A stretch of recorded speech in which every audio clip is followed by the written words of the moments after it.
Salut tout le monde, c'est FanFootCat à l'appareil, j'espère que vous allez bien. Aujourd'hui on se retrouve pour une petite vidéo, on va parler de Dragon Ball Super. Une petite théorie ici que je pense pour la prochaine édition perfecte de Dragon Ball Super. Parce que oui, je pense qu'il va avoir une édition perfecte à Dragon Ball Super. Je suis même quasiment sûr que ça va avoir le cas. De toute façon, Dragon Ball, ça marche bien, ça se vend bien, donc je vois pas pourquoi il ne le ferait pas. Et donc je pense qu'on va avoir donc une version perfecte de Dragon Ball Super qui va faire donc moins de tomes bien sûr que Dragon Ball Super classique, qui va être un petit peu comme la version perfecte de Dragon Ball, donc Dragon Ball classique, qui fait donc à peu près 230-240 pages par tome. Donc ici ça sera peut-être un peu plus long, parce que les tomes de Dragon Ball Super sont déjà un petit chouïa plus longs que les anciens tomes de Dragon Ball, donc par exemple la version pastel, ça faisait des tomes d'à peu près 180 pages.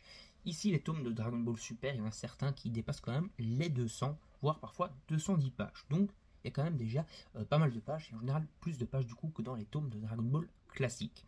Donc disons qu'ils font une perfecte de Dragon Ball Super en 250 pages. Comme je vous le dis, il va donc avoir moins de tomes, mais je pense qu'ils vont réajouter du coup du contenu. Qu'est-ce que j'entends par réajouter du contenu? J'entends par là que maintenant, vu qu'ils font l'arc de Dragon Ball Super Super Heroes, qui est occupé donc du coup à sortir en manga, donc en format manga cette fois, et pas du coup le comics anime. On va peut-être avoir le comics anime donc basé sur le film, hein. On va peut-être l'avoir, mais ici on a vraiment du coup une version manga, donc c'est assez différent. Ça suit le film avec quelques petits rajouts, comme je vous ai déjà parlé dans ma vidéo review du coup du chapitre qui introduisait cet arc de Dragon Ball Super, donc le chapitre 91, donc 91 de Dragon Ball Super. Donc ici on va donc faire la création d'un nouvel arc inédit mais basé sur les films. On avait déjà eu ça, du coup on a déjà eu des films, hein, donc, qui sont Dragon Ball Super Résurrection of F, donc Résurrection de Freezer, et également le film Broly.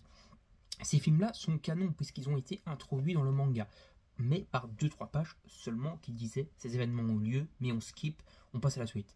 Ici, du coup, et ce qui serait très intéressant du coup de voir, c'est qu'en fait ces mangas soient adaptés du coup en version manga, ces films soient adaptés en version manga dans cette édition perfecte.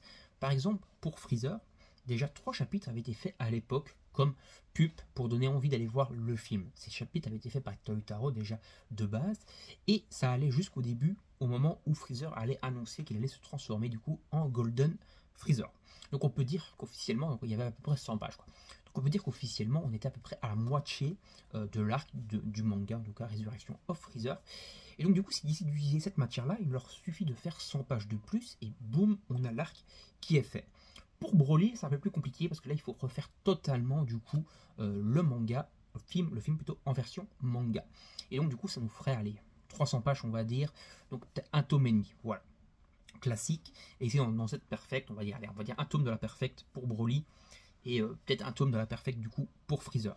Tu copies tout ça ensemble et ça te fait du coup une version plus complète de Dragon Ball Super où on aura du coup tous les arcs qui seront cette fois narrés, représentés du coup en manga et pas juste suggérés en 2-3 pages. Voilà. En tout cas, c'est pour moi une petite théorie, un petit avis sur cette perfecte qui pourrait être très sympa. N'hésitez pas du coup à me donner votre avis dans les commentaires si vous trouvez que cette idée de perfecte est une bonne idée ou pas. Et de toute façon, je suis quasiment sûr qu'ils vont faire la perfecte, mais voilà, mon idée d'ajout, on va dire, à cette perfecte, pas juste une perfecte bête et méchante où il monte juste le truc avec 2-3 pages couleurs. Voilà, non, je vise pas du tout Naruto Hokage. Mais voilà, ça serait pour être très intéressant. Voilà. Donc n'hésitez pas à donner vos avis dans les commentaires, à vous abonner à la chaîne, activer la petite cloche pour ne rien manquer, likez et partagez la vidéo sur vos réseaux sociaux. Et si vous vous abonnez à la chaîne, activez la petite cloche comme je vous ai dit pour ne rien manquer. Salut tout le monde, à la prochaine, bye bye.